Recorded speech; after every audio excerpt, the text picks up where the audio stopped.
Saudara, ibadah peringatan Jumat Agung digelar di Gereja Katedral Jakarta. Keuskupan Agung Jakarta menyiapkan 3 sesi dalam ibadat Jumat Agung. 4.000 lebih umat dapat ditampung sepanjang rangkaian ibadat. Sesi ibadat tersedia pada pukul 12 siang, pukul 3 sore, dan pukul 6 petang. Khusus sesi pukul 3 sore, ibadat akan berlangsung secara daring dan luring dan akan disiarkan via streaming kanal YouTube Komsos Katedral Jakarta. Umat yang belum mendaftarkan diri masih bisa hadir langsung ke gereja selama tempat duduk masih tersedia. Tema Jumat Agung ini adalah memberi perhatian lebih kepada saudara yang lemah dan miskin.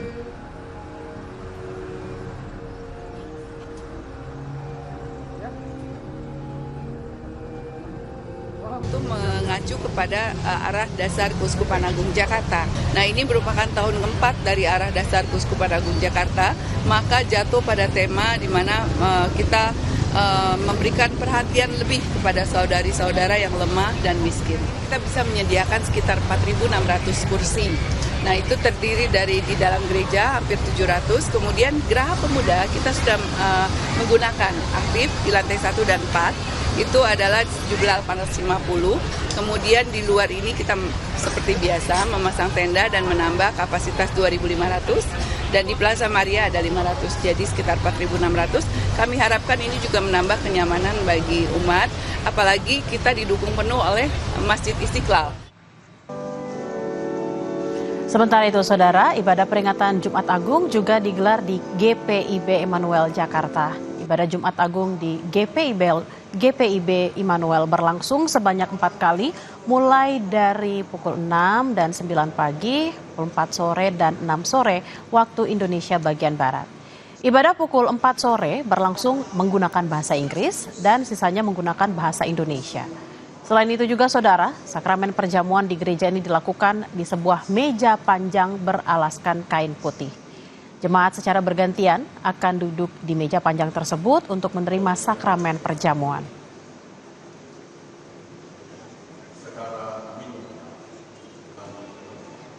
Informasi selengkapnya soal peringatan Jumat Agung di Jakarta akan disampaikan 2 tim jurnalis Kompas TV, ada Tifal Solesa dan juru kamera Febri James di Gereja Katedral, serta Zevanya Situmeang dan juru kamera Yan Faris di GPIB Immanuel. Kita akan ke Katedral terlebih dahulu. Selamat siang, Tifal. Bagaimana jalannya pelaksanaan ibadah Jumat Agung yang dilaksanakan di sana? Rangkaian peringatan Jumat Agung hari ini dimulai dengan prosesi jalan salib kreatif yang dibawakan langsung oleh orang muda Katolik atau OMK Katedral. Tadi sudah berlangsung sebelum pukul 9 waktu Indonesia Barat selama 2 jam.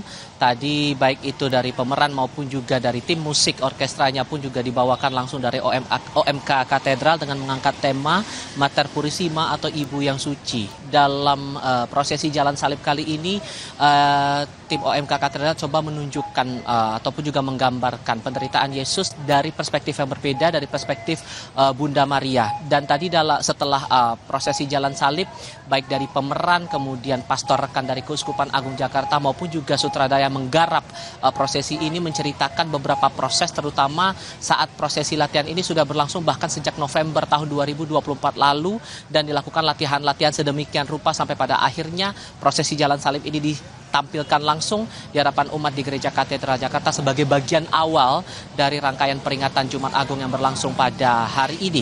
Sementara yang terlihat sekarang ini persiapan menuju ke sesi pertama ibadah Jumat Agung yang dijadwalkan bakal berlangsung pada pukul 12 siang waktu Indonesia bagian Barat, dan nanti akan dipimpin langsung oleh Romo Yusuf Edi Mulyono, ada juga Romo Makarius Maharsono Probo dan juga Romo BS Mardiat Maja. Itu baru sesi pertama, sementara nanti akan juga berlangsung 2 sesi lainnya di pukul 3 sore dan pukul 18 waktu Indonesia bagian Barat. Khusus untuk sesi ibadat pukul 3 sore nanti akan berlangsung secara hybrid. Jadi bagi umat yang datang ke gereja langsung akan melaksanakan ibadah akan berlangsung seperti biasa. Yang berbeda di sini adalah akan disiapkan saluran live streaming bagi umat yang belum sempat datang ke gereja katedral namun juga akan melakukan ibadat via dalam jaringan atau dari jarak jauh begitu, dan salurannya nanti akan ditayangkan langsung melalui kanal YouTube Komsos Katedral Jakarta. Dan dari segi aspek pengamanan dan aspek teknis lainnya, tadi dari Keuskupan Agung Jakarta juga sudah bercerita bahwa tidak ada hal yang berbeda signifikan sesungguhnya. Pengamanan di area katedral juga sama seperti yang dilakukan untuk kegiatan-kegiatan lain di gereja katedral. Pengamanan dari TNI Polri, ditambah lagi juga dari pihak internal pengurus gereja katedral juga masih tetap bersiaga mengawal proses demi sesi, tahapan demi tahapan dari rangkaian Jumat Agung yang berlangsung sepanjang hari ini, Bella. Tifal, apakah ada banyak umat yang datang dari daerah lain yang bukan dari paroki gereja katedral? Karena kita tahu tahun ini gereja Katolik itu merayakan tahun jubileum.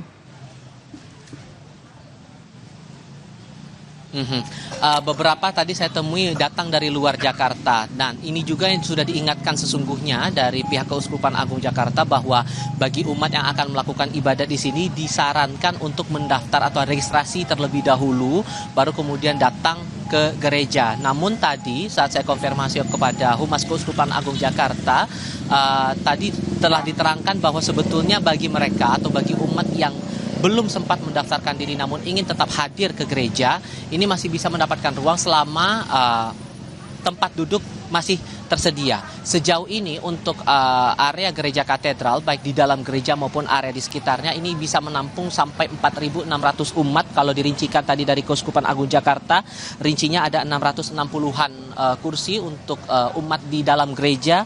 Sementara di sini ada tenda yang disiapkan juga di area luar, ini bisa menampung sampai 2.500 orang.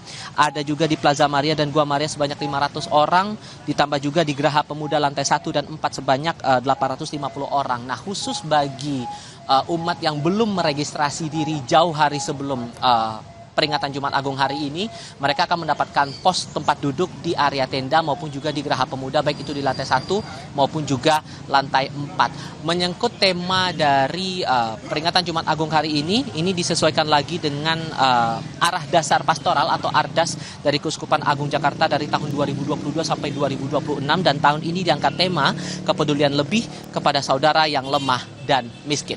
Bella. Kalau tadi itu keseruan di perayaan Jumat Agung di katedral, kita akan pindah ke GPIB Immanuel. Di sana ada Zevanya.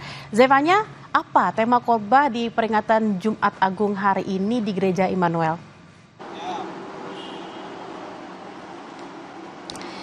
Ya, Bella dan juga saudara, sebelumnya saya mau mengucapkan selamat Hari Jumat Agung untuk umat Kristiani, saudara Kompas TV yang hari ini merayakan Jumat Agung atau baru selesai ibadah mungkin. Tapi kalau di GPIB Immanuel, ini ibadahnya masih berlangsung, Bella, sejak pukul 9 pagi tadi. Dan sekarang ini masih dalam sesi sakramen perjamuan, penerimaan sakramen perjamuan. Jadi saat ini para jemaat di GPIB Immanuel ini sedang bergantian untuk menuju ke meja panjang yang ada di tengah gereja. Kurang lebih sekitar 40 jemaat itu bergantian untuk sama-sama menerima perjamuan, sakramen perjamuan, yakni roti dan juga anggur yang melambangkan tubuh dan darah Kristus, begitu ya, untuk kepercayaan umat Kristiani. Nah, sebelumnya Bella, sebelum menerima sakramen perjamuan ini tentu diiringi dengan khotbah terlebih dahulu, di mana tadi khotbah dipimpin oleh Pendeta Abraham Ruben Persang. Kalau temanya, ini memang tidak ada tema spesifik, Bella, tapi memang sesuai dengan tema Paskah PGI tahun ini terkait dengan damai sejahtera Kristus di tengah keluarga. Jadi tadi kalau saya dengar khotbah dari pendeta ini banyak menekankan bagaimana damai sejahtera ini harus ada antar sesama umat manusia tanpa pandang bulu. Kemudian juga para umat Kristen ini diminta untuk sama-sama merenungkan bagaimana kasih Yesus Kristus ini mengorbankan dirinya untuk menebus dosa sesama umat, begitu ya. Dan juga Bella, kalau kami bisa menyampaikan, mungkin ada yang belum bisa bergereja di pagi hari. Kalau di GPIB Immanuel setelah ibadah pada pukul 9 pagi ini, pukul 4 sore nanti ini ada ibadah lagi yang akan dilakukan dengan bahasa Inggris. Nanti juga pukul 6 sore ini akan ada ibadah berbahasa Indonesia. Jadi masih ada waktu bagi umat Kristiani yang belum bisa bergereja, silakan manfaatkan waktunya.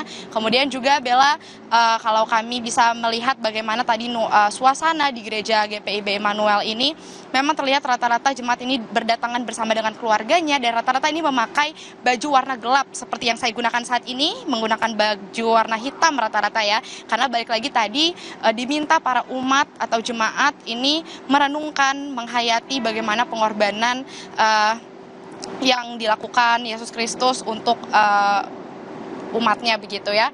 Yang juga Bella, kalau kami melihat tadi sebelumnya para petugas dari GPIB Immanuel ini sama-sama bersiap begitu untuk melakukan ibadah. Bahkan tidak hanya dari petugas ibadahnya, para jemaat ini juga terlihat antusias sekali. Terlihat bagaimana tadi sudah banyak jemaat mengantre sejak pukul 8 pagi untuk mengambil tempat duduk. Kalau Anda lihat di belakang saya, ini memang terlihat sampai keluar-luar begitu ya jemaat, karena kurang lebih sebanyak 500 jemaat ini melakukan ibadah di gereja GPIB Immanuel, sehingga memang tidak cukup untuk beribadah semua di dalam ruangan, jadi harus ada yang posisi duduknya ini di luar selasar pintu gereja.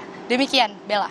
Baik, terima kasih atas laporan Anda, Zevanya Situmeyang dan juru kamera Ian Faris dari GPIB Immanuel. Sebelumnya, ada Tifal Solesa dan juru kamera Febri James di Katedral Jakarta. Selamat bertugas kembali.